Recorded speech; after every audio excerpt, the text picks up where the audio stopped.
F'Ħatt il-Palm, il-komunità Ormija ngħaqdet sabiex tiċċelebra l-bidu tal-ġimgħa mqazza permezz ta' purċissjoni ta' tfal. Il-purċissjoni telqet mill-Knisja ta' San Ġorġ f'Ħall-Qormi, rotta simbolika li tfakkar id-dħul ta' Ġesu f'Ġerusalemm dakinhar ta' Ħatt il-Palm. Matul il-mixja One News seta' jara l-ferħ, l-innoċenza u l-enerġija li dawn it-tfal taw lil dan il-mument tradizzjonali. Waqt li jiftakru wkoll fit-triq li twassal għas-salib u finalment għall-akbar festa tal-Knisja li jilejt il-kbir. Filwaqt li l-purċissjoni kienet ta' devozzjoni u emozzjoni, l-Arċiprit ta' Ħall-Qormi Mario Manġon spjega l-importanza ta' Ħatt il-Palm u kif dan jaqqat il-komunità.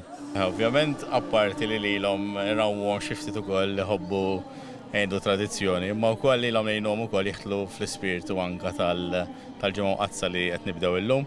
Aħna ħeġġuhom ħafna li naf jekk jirrappreżentaw personaġġ jew xi ħaġa jippruvaw ifittxu fuq u jaraw ftit għalfejn qiegħed fil-purċissjoni spjegawlhom ukoll il-purċissjoni wara xulxin anke l-vari l-istazzjonijiet kollha x'inhuma.